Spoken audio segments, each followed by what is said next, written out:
pọ̀ mi lè ṣàlàyé dúpẹ́. Ọ̀nà ọpẹ́ mi pọ̀, oore Olúwa.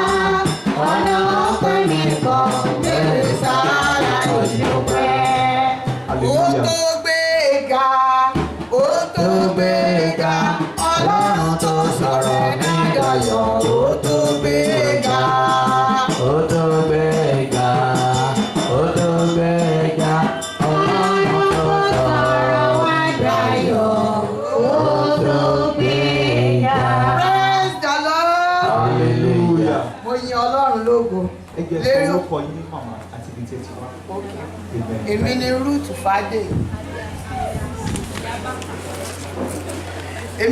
Fadé. Mo wá láti Mọ́rábá. Mo dúpẹ́ lọ́wọ́ Ọlọ́run lérí òkè yìí torí pé ó ń dára sí mi, torí pé ó ń jẹ́ èmi ni fún mi. Mo béèrè nǹkan lọ́wọ́ Ọlọ́run, mo ní kí Ọlọ́run kó tú ọmọ mi sílẹ̀ láyọ̀ àtàlàfíà. A sì ti gbóhùn ìyá gbóhùn ọmọ. Mo gbé Ọlọ́run ga torí pé ó ń ṣàánú mi ní gbogbo ọ̀nà.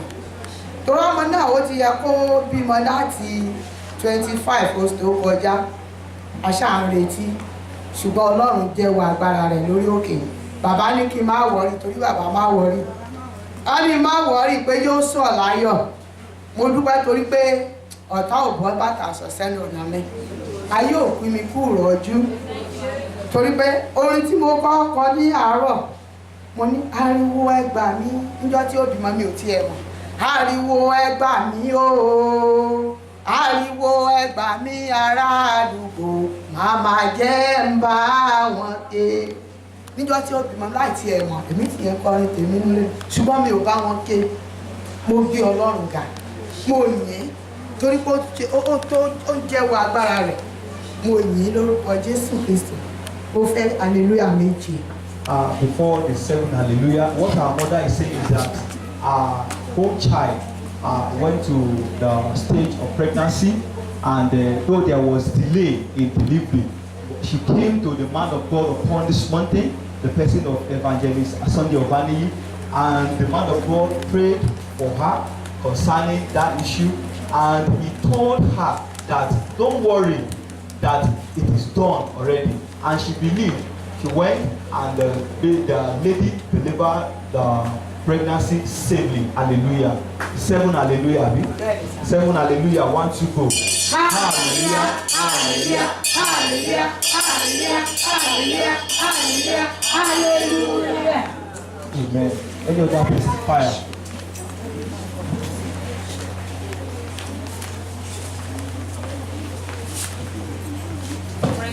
Your name and where you came from.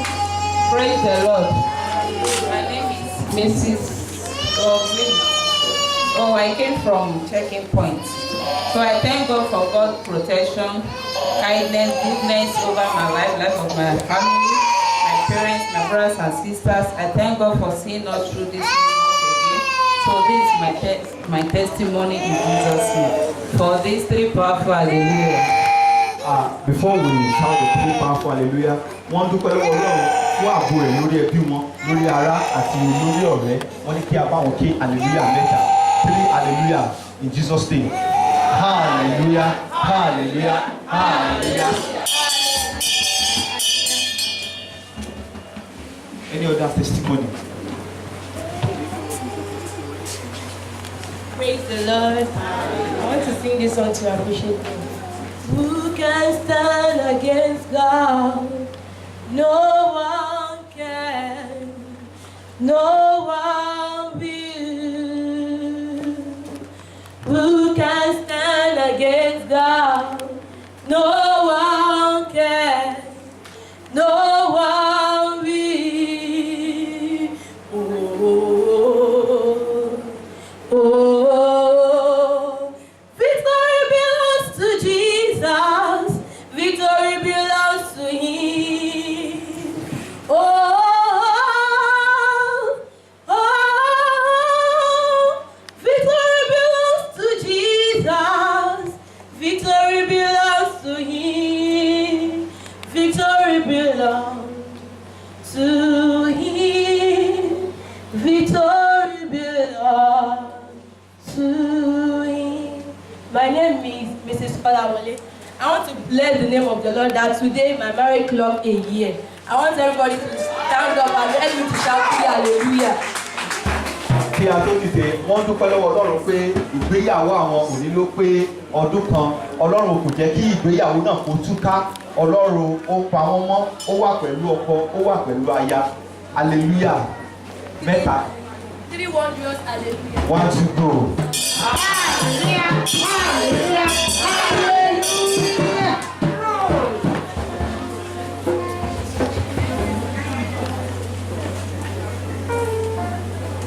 Tèmi ò bá lè dúpẹ́, a jẹ́ pé mi ò mọ̀re. Tèmi ò bá lè dúpẹ́, a jẹ́ pé mi ò mọ̀re. Ẹ̀fẹ̀ ọ̀pẹ mi ti kú, ọ̀pẹ ọ̀dá mi ti lọ. Ṣùgbọ́n mo dúpẹ́ mo wà láàyè.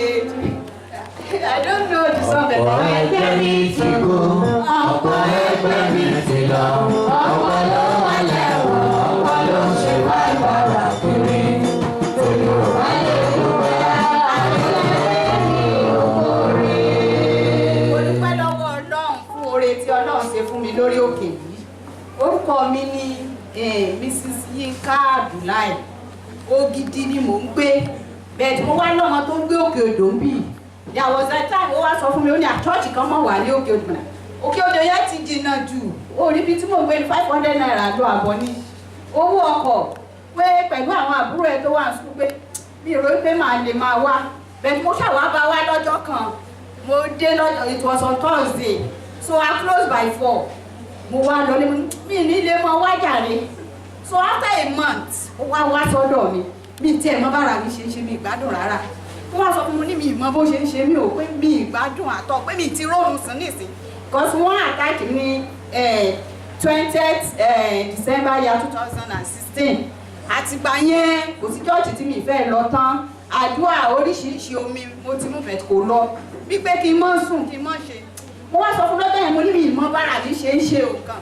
Wọ́n ní òun gbomi kan ní church o pé ìdérí físílẹ́rì nìkan mo ní ìjà tí mu. Kí n fi sí màá tún ó tún sọ nǹkan tí màá sọ pé in Jesus name that is anointing water from the church. Pé màá sọ orúkọ Jésù lẹ́ẹ̀mẹ́ta, ìjẹ́ Jésù lẹ́ẹ̀mẹ́ta, Holy Ghost fire lẹ́ẹ̀mẹ́ta. Pé tí mo bá ti mú dérí físílẹ́rì, ìdérí rẹ̀ kan màá fi sórí. Pé yóò mọ̀ lọ, mo ní mo wá. Pẹ̀lú ìgbàgbọ́ mo gbà lọ́wọ́ ẹ̀. Mo wá ṣe nǹkan tó ní kí n ṣe, mo mú, mo fi sórí. Mi ìwá lo àwọn oògùn tí mo máa ń lò, bí mo bá lògùn yẹn náà mi hàn ní jẹ́ kí n rọrùn sùn. Mo wá sùn, mo lómi yìí mọ̀ dá o, mo lo anointing water. So mo tún èyí tó ṣẹ́kù mo tún wá mu. Ó wá di Sunday mo wá bí mo ṣàwá jẹ́ ìsìn agbára Ọlọ́run. Láti wá ní máa sùn gan, wọ́n tún ní kan fún mi lómi yẹn. Àtìgbà yẹn bá ti mu omi yẹn báyìí tí mo fi sórí báyìí, oorun ni kódà lọ́sàn-án. Mo sùn ní, so ẹ bá mi kí hallelujah méje sí Elédùmarè. Before the second powerful hallelujah, amen. The testimony of our mother is that she could not sleep at all, and she was attacked. So she used different kind of drugs in order to gain a recovery from that, but up to no avail.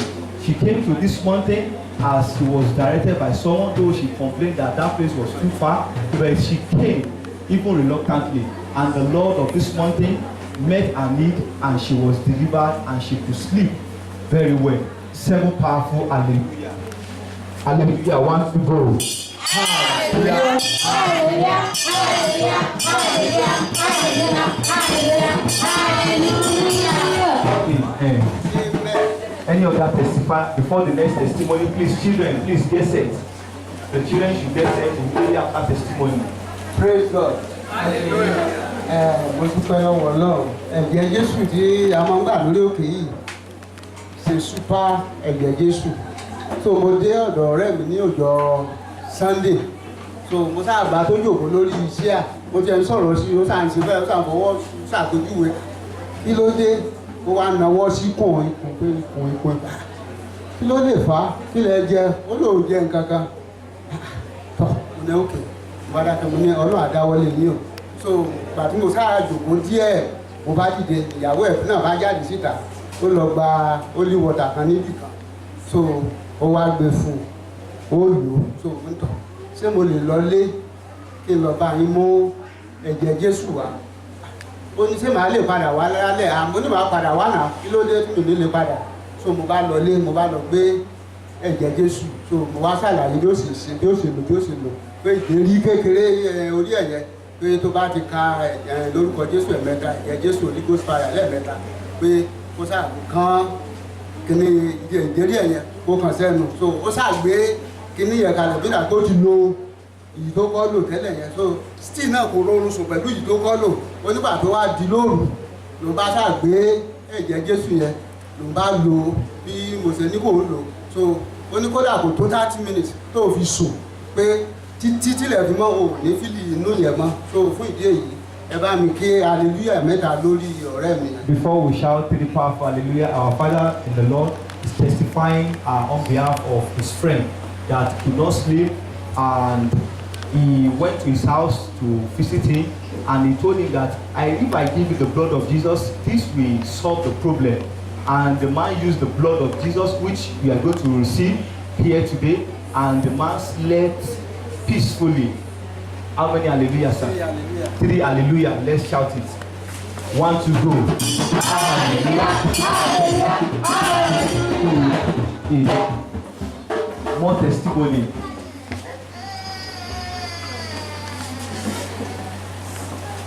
Praise the Lord. Hallelujah. Mo dúpẹ́ lọ́wọ́ Ọlọ́run lórí òkè. Orúkọ yín sà. Orúkọ mi David Paul Láti ìbòlẹ̀ ti wá. láti Gama. Ó ṣẹlẹ̀ wípé mo ń lọ ibì kan. Woman kan mo bá lójú ọ̀nà ó ní pé kẹ́ta kò kí n help o. Mo ti wá help ẹ̀ láti di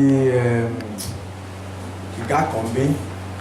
Mo ti mú àtúmọ̀ help ẹ̀ ọ̀rọ̀ wa tó wá wáyé àtijọ́ sọ̀rọ̀. Ó wá ní mo ti sọ àṣẹ̀wọ̀n ọlọ́sàn wa ti ń sọ̀rọ̀. Ó wá sọ fún mi pé church kan wà gbé báyìí pé kí n wá. Láti gbàdá yìí lọ mo ti wá tún pàdé ẹnìkan ọ̀rẹ́ mi tí mo ti mọ̀ tẹ́lẹ̀ rí. Ó wá tún sọ fún mi pé church kan wà gbé báyìí pé òun máa wá gbé báyìí pé kí n wá. So mo dúpẹ́ lọ́wọ́ Ọlọ́run pé nígbà tí mo wá tí n bá rìn lójú ọ̀nà kódà kó ṣe túrélà tó ga jù mí lọ ni pé mo gun mẹ̀kínì túrélà ga jù mí lọ tí n bó ti ń lọ okùn alátakò máa kó mi lójú bí pé mọ́tò yẹn lọ níwájú ó yẹ kó ti kó bí mo ti ń lọ kò ní ó ti máa kọ́ mi lójú kódà ní títì ní ibi tí gbogbo àwọn èèyàn kódà ní ọjà gan ọ̀rọ̀ yẹn ó ti sú mi ó ti pé gan tí n tiẹ̀ fi mọ ibi tí mo fẹ́ gbé ìgbà ó wá ṣẹlẹ̀ pé nígbà tí mo débi báyìí tí mo ti complain fún bàbá àdìsómi ni pé àtìríjẹ àtìrímu nígbà kárí èmi náà wó wà lọ́wọ́ mi dáadáa gan ọ̀tùgbà ó wá tó àdìgbà kan mi ò wá rí owó yẹn àtìríjẹ àtìrímu ó ti wàhálà ìgbà tí mo débi bá tí mo ṣàlàyé fún bàbá kan wọ́n ní pé kí n fọkàn mi balẹ̀ láti ìgbà tí mo ti ń wá dé báyìí okú alátakò yẹn ò kọ́ mi lójúmọ́ and the first time tí èmi gan tí mo lówó kódà gan at least mo bá wọ ọ́nà àkáǹtì mi at least mo lè lé 1 million bẹ́ẹ̀ náírà kan kódà àti jẹun gan àti mú gan ó di wàhálà ìgbà tí mo wá dé báyìí láàrin bí ọ̀sẹ̀ oṣù kan mo ṣàlàyé fún bàbá pé o mo ti lọ sí èwù 9,000 o wà mo ṣàtúpẹ́ níbi báyìí so nígbà náà bàbá tó a tún fún mi ní orí ọ̀dà kí n gba 2,000 kí n tó a tún ṣéèbù owó yẹn sí ibi àkáǹtì mi ìgbà tí mo ti ṣéèbù owó yẹn láti ìgbà náà títí di wòye ni wà láì mo dúpẹ́ Ọlọ́run mo dúpẹ́ lọ́wọ́ Ọlọ́run pé jíjẹ àti mímu kódà lè ní gan mo ń dá láàrin ọjọ́ ló everyday mo ń dájọ́ 600 naira mo sì ń dájọ́ 4,000 ní láàrin ọ̀sẹ̀ a sì ń jẹun a sì ń mo tí ẹ̀nà kò bá sí sí Hallelujah, minister. tó bá lè kárí náà méjì. Before we shout 7 powerful hallelujah, what our father here is saying is that he was suffering from satanic weight, and as a result of that, he experienced poverty, setback, and so many spiritual problems. But thank God upon this Monday that the Lord Jesus Christ delivered him through his anointing, the evangelist on this Monday, and now he is testifying to the goodness of God that he can feed his family well, he can feed himself, and he has money even in his savings account. Hallelujah. 7 powerful hallelujah. Hallelujah. Hallelujah. Hallelujah.